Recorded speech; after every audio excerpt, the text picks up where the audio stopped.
Okay, for this first video, we're just going to go over some of the basics of how you create a Google Doc, and then also just some of the basic features within a Google Doc. The second video will be more focusing on all of the collaborative features that are available to you when you work in Google Docs with a team. So when I go into my Drive, I can create a new Google Doc this way. I always tend to start in my Drive and create a new document from there by clicking New Google Doc.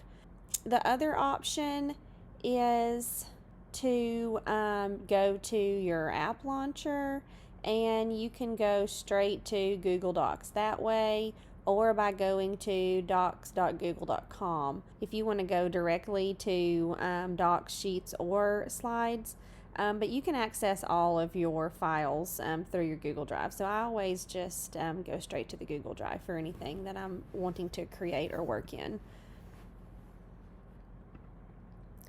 Okay, so here's the untitled document that I just created. You can add your title here, or if you type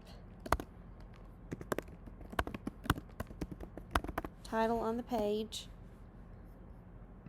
that's what the document is going to assume I want the title to be, unless I go back in and change it. You have all the normal font settings, just like you would have in Microsoft Word, justification, bullets, all that kind of thing. Let's talk a little bit about the page setup. So when I click on File, I can scroll down to Page Setup, and then you have some options. You can choose whether you want to apply the options to your whole document. Because I only have one page right now, that's my only option. If I had multiple pages, I could select specific pages within the document that I want to apply the page setup features to. Right now I'm set in portrait, but you can change your orientation to landscape if you would prefer. You also have an option to change your paper size. If you don't want the traditional 8.5 by 11 size, you can set your margins. And then another neat thing that you can do is change the entire color of your page if you would like to. So let's make this one yellow. Some other cool features that you may not realize that you have with Google Docs is the ability to link things. So let me add some more text here. We'll do an example link. So let's say that I would like to have a link to a video in my doc.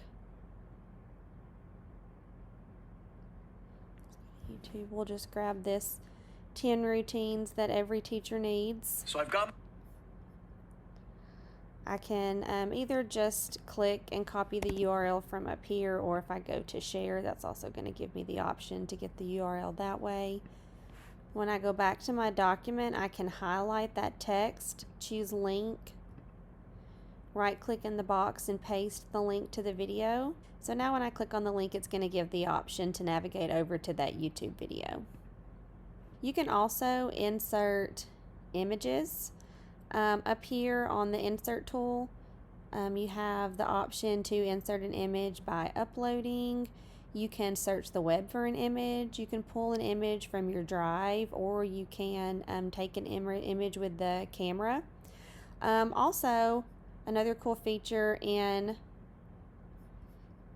Google Drive is if I have something already saved, if I don't want to have to go through that process of uploading the image, I can open up my Finder or your files on your computer. You can grab the file that you want to add and then just drag it over, and it will appear on the document.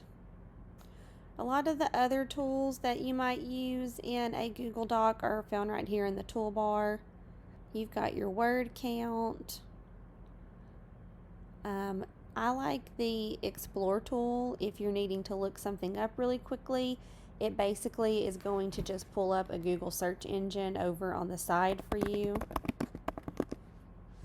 so you don't have to open up an entire different window if you don't want to. You can even access images that way.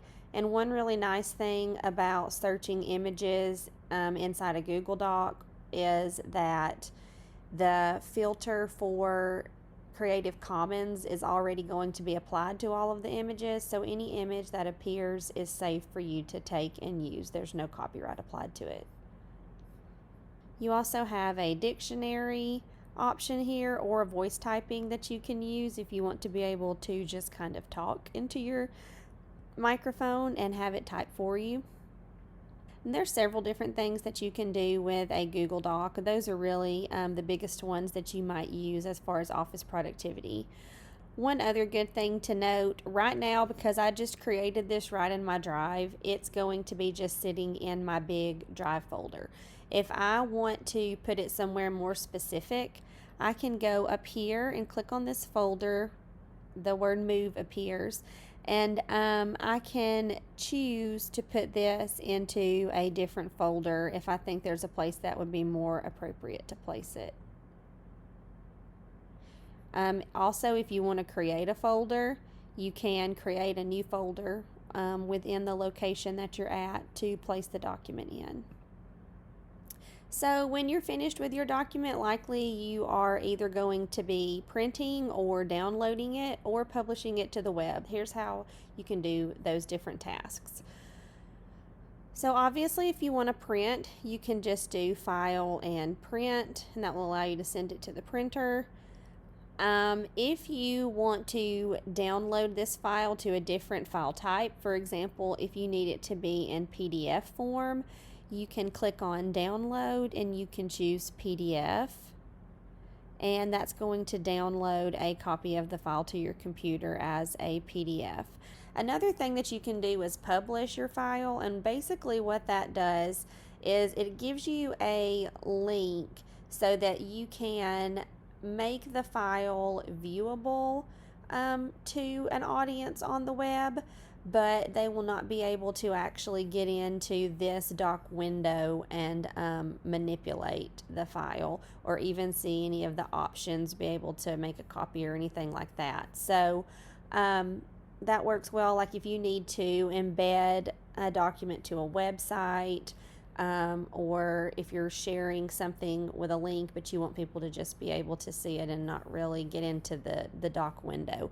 So the way you do that, you'll go to File, Publish to the Web, and I'm going to do it as a link this time. I'll click Publish. Am I sure I want to publish? Okay. And then it's going to give me a link. So I'm going to copy that link so you can see what this will look like. So now that I've published this to the web, I can share it with my link. So if someone has, so once you give someone this link to the file and they click on it, this is what their view will look like.